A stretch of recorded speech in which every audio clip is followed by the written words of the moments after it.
Everyone in this arena has a money stake in one of our famous couples as we play the game of celebrity gossip, Tattletales. And here's the star of Tattletales, Bert Convey.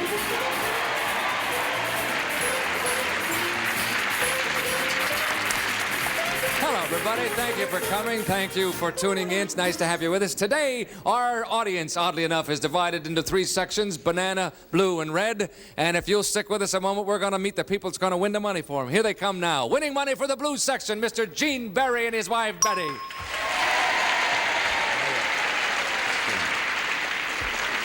It's nice to have you both with us. Betty, how are you? Thank you, fine. You ready I'm to wearing go? blue for good luck. Okay, well, we'll hope the blue section hopes it's good luck, too. Winning money for the banana section. He's been bananas for a long time, I can tell you that. Mr. Donald Ross and his wife, Patty Deutch.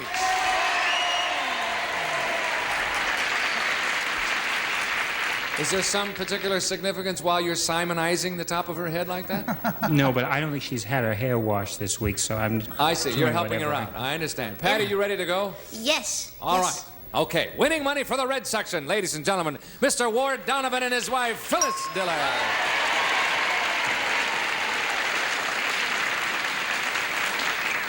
Phyllis, I can see just barely that you're in red for the red section. That looks lovely. And Ward, you've got a touch of red on. You have a red tie. That's an unusual tie. What kind of a tie is that? Well, it's macrame. Oh, It's yeah. all How hand about knotted. that? That's beautiful. I knew. Well, let's see. Let's show your shoes. He's got on shoes to match too. Shoes and socks to match. Yeah. Okay.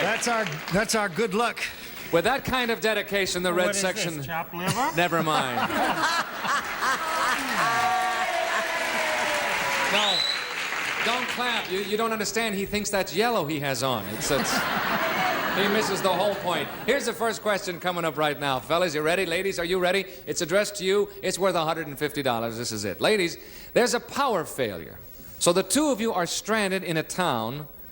That's what I meant to say. The two of you are stranded in town and must stay at a hotel.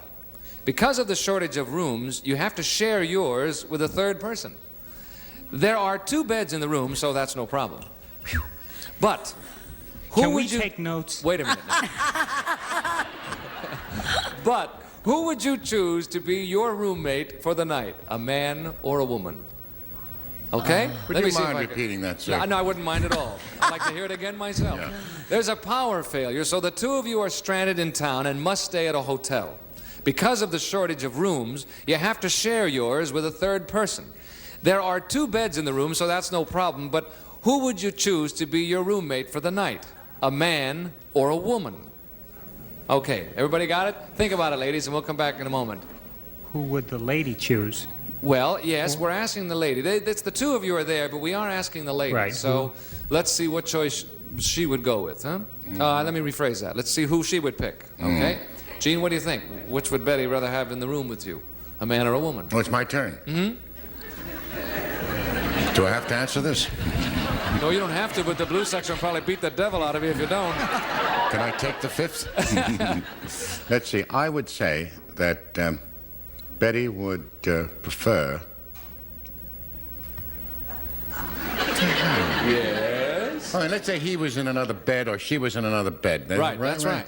Right. I'd be sleeping with my wife, right? Yes, right. In one bed. Uh-huh. Now, how would she feel more comfortable? Would she feel comfortable with a lady sleeping there or a man? Mm-hmm. Now you've got the whole problem right. there. Well, could the man be related? Not unless you're Let me extraordinarily lucky. No. I think she'd be more comfortable with a man. You think so, huh? Yeah, that's what I think. And there's 3 girls in the front row going, yeah, right. You'll say that Betty will say she'd be more comfortable with a man in the room. I can't swear it. Okay. Let's bring on Betty. Betty, who would you rather have as a roommate for the night, a man or a woman? A woman. So I told you I was right. You had a 50-50 chance at it there, Gene. I'm sorry, Gene said a man. Oh, God. Is what he said. Sorry, no share there, darling. Thank you. Donald, how about Patty? What's she going to say? Patty talks in her sleep. Uh-huh. And I know she has peculiar fantasies Yes. involving numbers of people, a trampoline, and 2 watermelons. Now, putting all this together, I think she'd rather have a woman there. Oh, really? That complicates the fantasy even more, doesn't it? All right, you're going to say that she will say she'd rather have a woman. Yes. All right. No banana section? Oh, I heard a few dissident voices. Let's bring on Patty. Shh. Patty, who would you rather have as a roommate, a man or a woman? Oh, Bert. No, not me. I can't be there. Oh. No, that's not the answer. Oh, okay. Well, I don't trust Donald for a minute. I'd want another fella in the room. Right. Wrong. So far, the 2 fellas have been wrong very nicely. Gene and I are going to the hotel together. Okay. Sorry, Patty, no share there. Ward, how about Phyllis? Now, you've got a chance to get the whole $150 here for the red section. That's a very easy question for me to answer about Phyllis because she never gets another chance at any men because I'm always around. Right. So she's bound to say she wants She another went the guy guy. there, Yeah. huh? All right. All right? The red section says yes. All right, let's bring her on and find out. Phyllis, who would you really rather have as a roommate for the night, the man or the woman? A man. That's what he said. You're right. You are not only right, Phyllis, you're the only one that was right. You get the whole $150, and we'll come back in just a moment to see who's going to get the rest of all the other $150. Please come back too, won't you?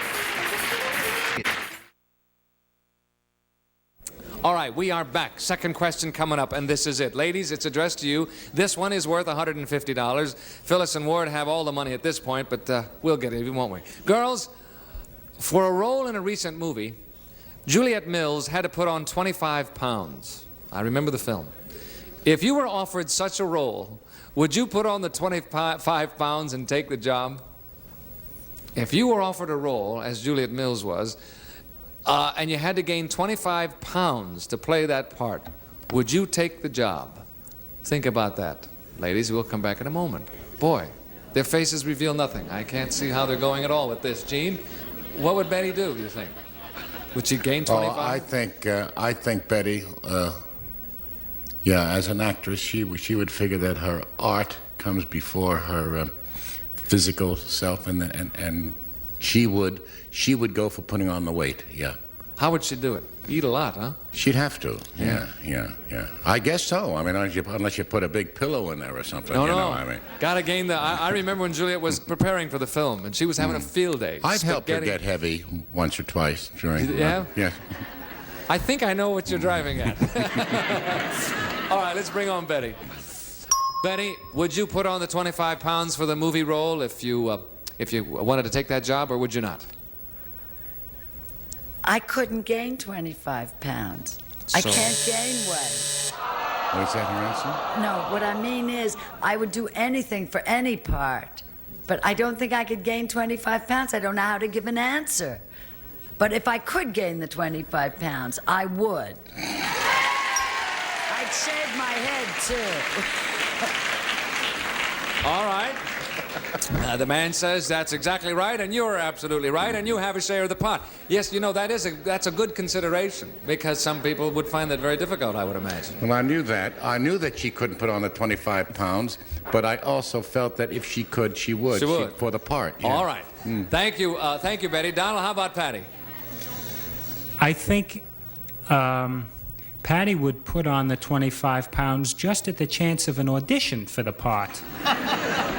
The girl likes to get out of the house in the morning and do things. When they had that picture, the 250-pound dummy, Yes.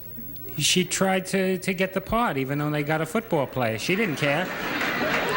She woke up in the morning, cranky as usual, Yes. and ate a box of spaghetti just to go down there. The 250-pound dummy? Yeah, that picture with the football player? I don't remember Sure. that. Aren't you in show yes, business? Yes, I remember it Yeah. now. I know. So you're going to say she'll sure. say yes. In a second. All right, let's bring her on and find out.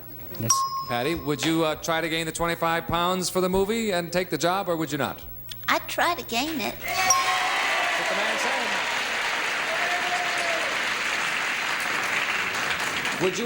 Would you have trouble gaining it, or would you not have trouble? I would probably be really hard unless would. I got pregnant real fast. Yes. That's what. This is no time to bring up no. stuff like that.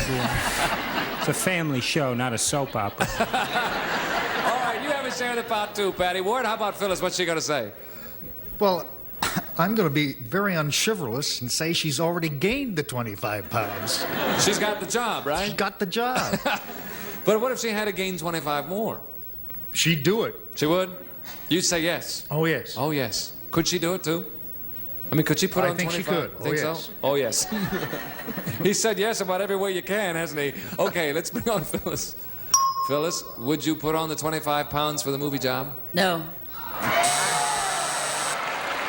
He said you would. He said some other things, too, that we won't go into. And you who love to eat 20 times a day. I know, but I, who are going to spend 2 weeks at a fat farm.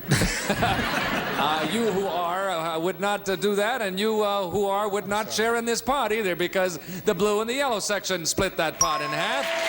And it is halftime, ladies and gentlemen. We will change places. If you will step to the rear. Ladies, you come on out here while we are changing places. We're going to break away for just a minute, so please come back.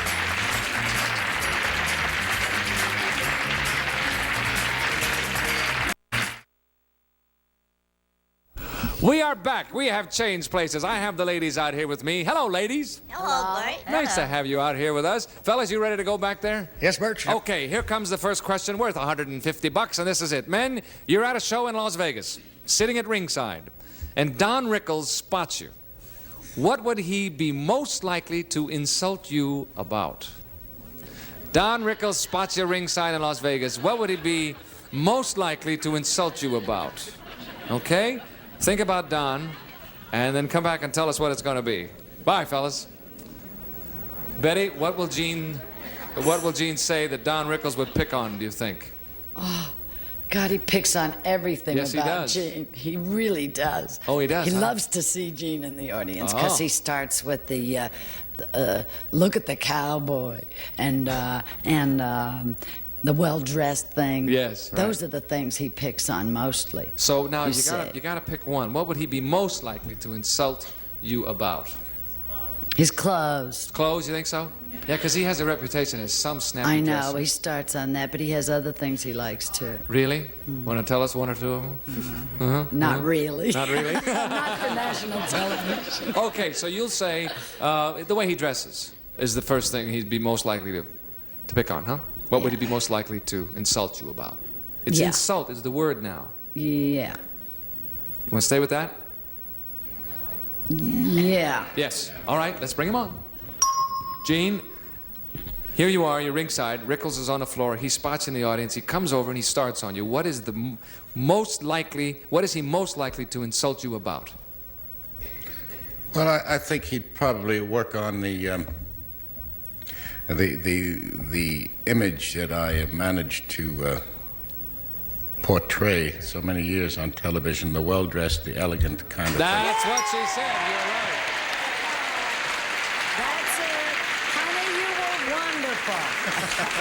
Right on the button, Gene. You were on. Very well said. And you have a share of the pot, and you are a snappy dresser, too. I've noticed that for a long time. Except in this round. Okay. Thank you, Gene. Patty, how about Donald? What would he pick on Donald for? Well, after first calling him a hockey puck,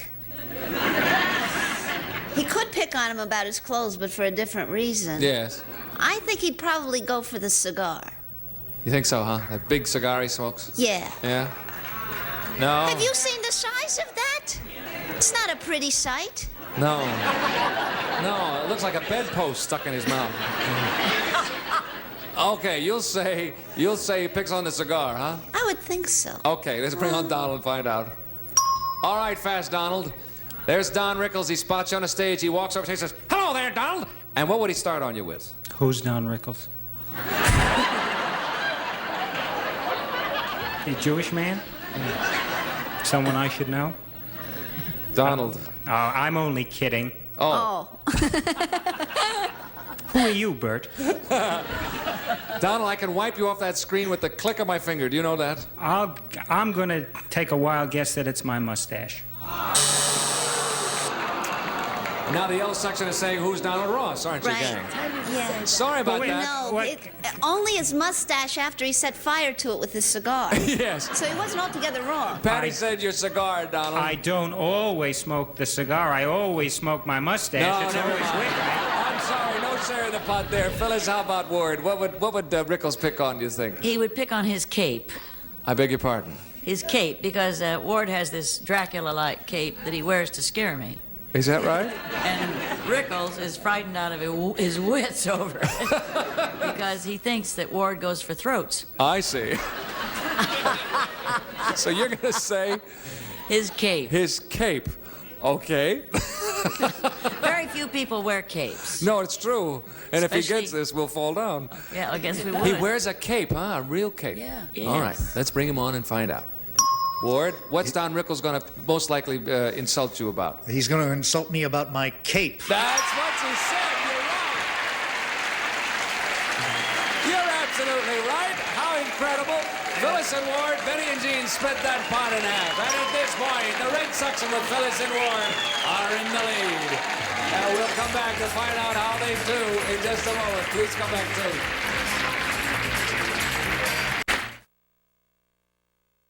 Oh, this isn't it. Hi, we're back. Okay, this question is worth $300, ladies and gentlemen. At this point, anybody can win, too, and that's happened on this show. We've had people with only $50 and have won the last question alone. Here it is. Fellas, you ready? Men, you and your wife are weary, tired, and in bed. Ready for a good night's sleep. With each other? You turn off the lights, and what do you hear? Drip, drip, drip. And it's not Donald talking either. The faucet is dripping. You don't know which one of you left it on. Who volunteers to get out of bed and shut it off? Don't give us any indication of an answer now. You just get in bed, you're weary, you're bone tired. You hear the drip of a faucet. One of you left it on, you don't know which one. Who volunteers to get out of bed and shut it off? We'll come back, fellas, and find out in a moment. All right, Betty. Must have happened. Oh, similar things have happened, but we're usually too busy to hear it. I see.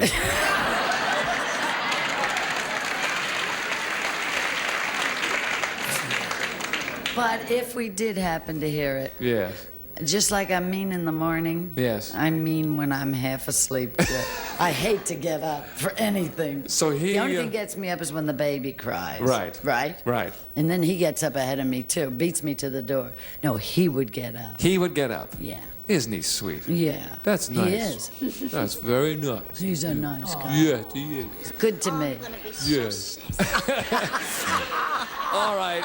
Let's bring on I Jean. don't blame you. Jean, there's the dripping, driving you both crazy. Who would volunteer to get up and shut it off? Well, since I fall asleep faster, I would say.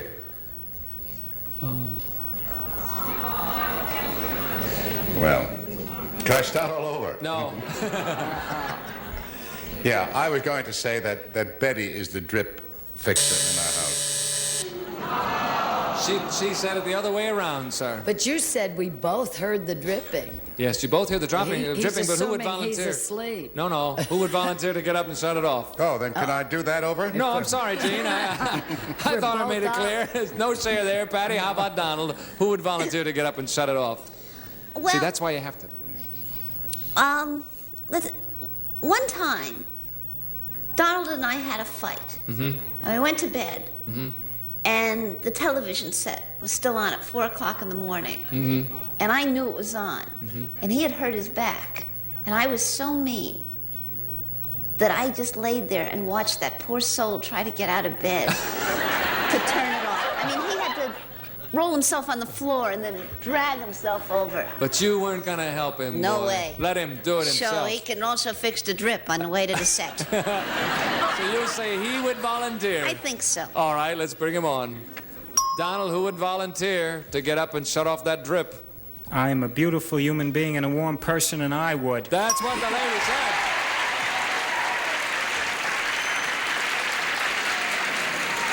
I am a saint. Not only that, you have a share of the pot, Donald, which is $300 at this point. Phyllis, how about Ward? Ward would get up and turn it off. He would? Oh, yes. Oh, no question about it. No question whatever. Why is that, do you think? Because he can hear it.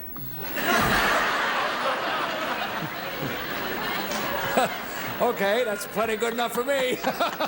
I'll buy that. Let's bring on Ward. Ward, who would get up and who would volunteer to get up and turn that drip off? Little old me. That's what the lady said. And you are right.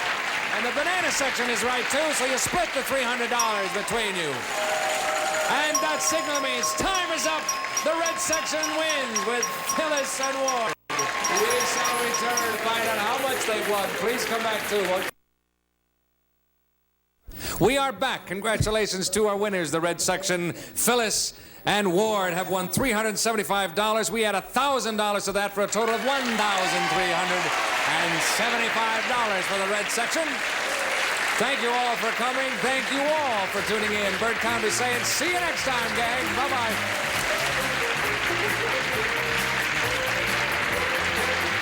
This is Jack Clark speaking for Tattletales, a Mark Goodson, Bill Todman production.